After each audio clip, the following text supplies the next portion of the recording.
Hello Canastota, I'm Sean Becerra, Superintendent of Canastota Central Schools, and this is the weekly video update for Friday, December 18th. Like most weeks in 2020, the past week has been quite eventful, complete with many twists and turns. Over the past 2 or 3 weeks in particular, the number of COVID cases has risen exponentially throughout the state, and Madison County has been no exception. For the first couple months of the school year, the county often had an active infection rate that registered in the single digits. Now flash forward to the weeks following Thanksgiving, and currently the number of active cases in the county extends in the neighborhood of 400 cases. So what do we know about our current situation regarding schools and with COVID? Number one, we know that COVID is not spreading within the schools. This is a fact often pointed out by the health department.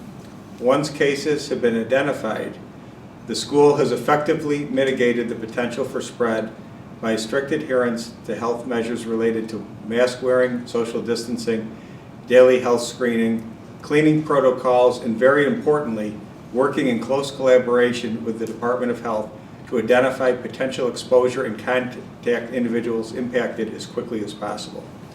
This leads me to point number 2. The Madison County Health Department has proven to be a terrific partner in working with the school to investigate cases and contact impacted individuals. And we really appreciate all of their efforts over the past several months in helping us manage this health crisis. With the exponential rise in confirmed cases in recent weeks across the county and the state, the county has had its hands full contacting positive cases, let alone all of the people identified through the contact tracing process who might need to be quarantined due to exposure. In order to expedite the contact of potentially exposed individuals, the county has allowed us, the school district, to make initial contact with exposed employees and students once the county has determined through the investigation process that they should in fact be placed into quarantine. This is especially important since our ability to do so greatly expedites the process for notification of impacted individuals. In many of these school-related cases, we can notify people far sooner than the county would be able to contact them, which greatly reduces the amount of time people would be moving around the community when in fact they should be quarantined. Point number 3.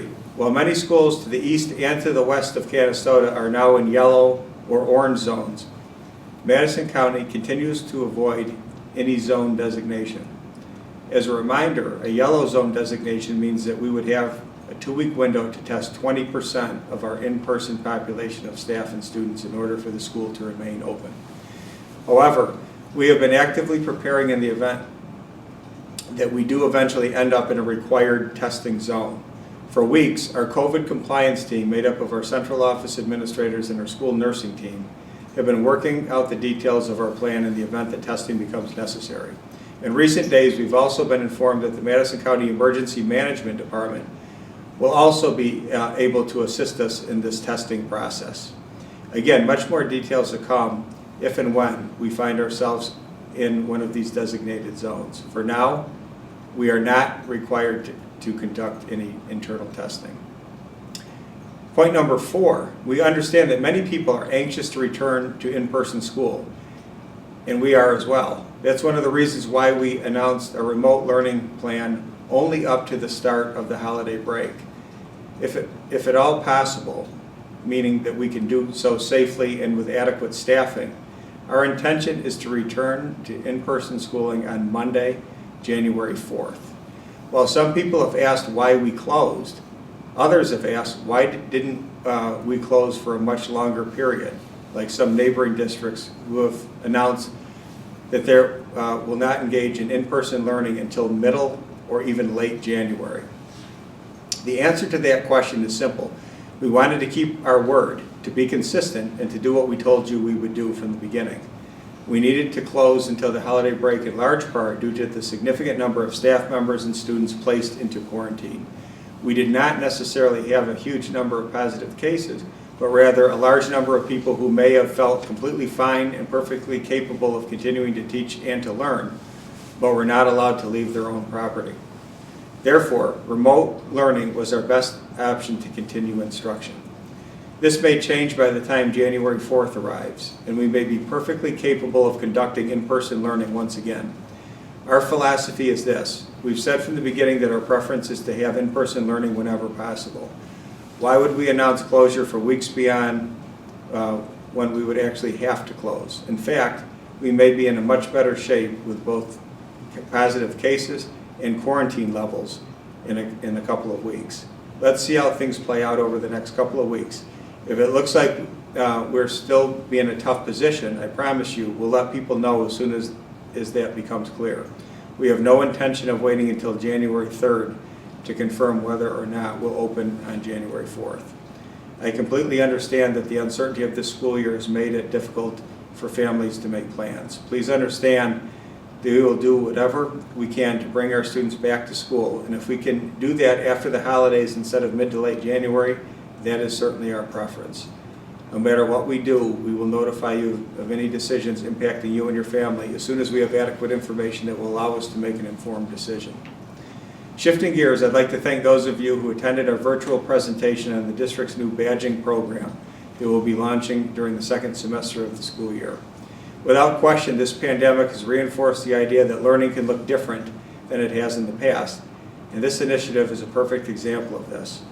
Whether used as a way of building positive momentum for a student who is disengaged and unmotivated at school, or a way to provide an outlet for a high-achieving student who would benefit from additional challenges in the form of advanced study or enrichment opportunities, this program will set Canastota apart from other school districts. And that's a big deal. We talk about pride and expectations a lot here at the school, and the emergence of this initiative is a way of backing up our words. Our students will be able to engage in community and industry-related learning opportunities that is simply not available to students in other school districts. This week's informational session is just the first of many that will be available to you over the coming weeks. I hope you check it out. And please contact me if you have any questions about the program. And finally, I want to take note of a special event that happened this week that reminded us of the pre-pandemic good old days, yesterday's snow day. I hope all of you, students, teachers, and parents alike, who have all had to be so actively involved in your children's education, had a brief chance to step back and enjoy some time not centered around remote learning. We now know that we have the ability to learn remotely, and as we noted in the communication regarding emergency closure days, at some point we may in fact conduct remote learning on some of those bad weather days because it makes sense to do so. But there will always be a place and a purpose for the time-honored tradition of a snow day. I hope you enjoyed the break from the normal routine, and hopefully we make it into January before we have to use our next one. So until next week, I hope you stay safe and healthy, get a chance to finish up your holiday shopping, have a terrific weekend, and go Raiders.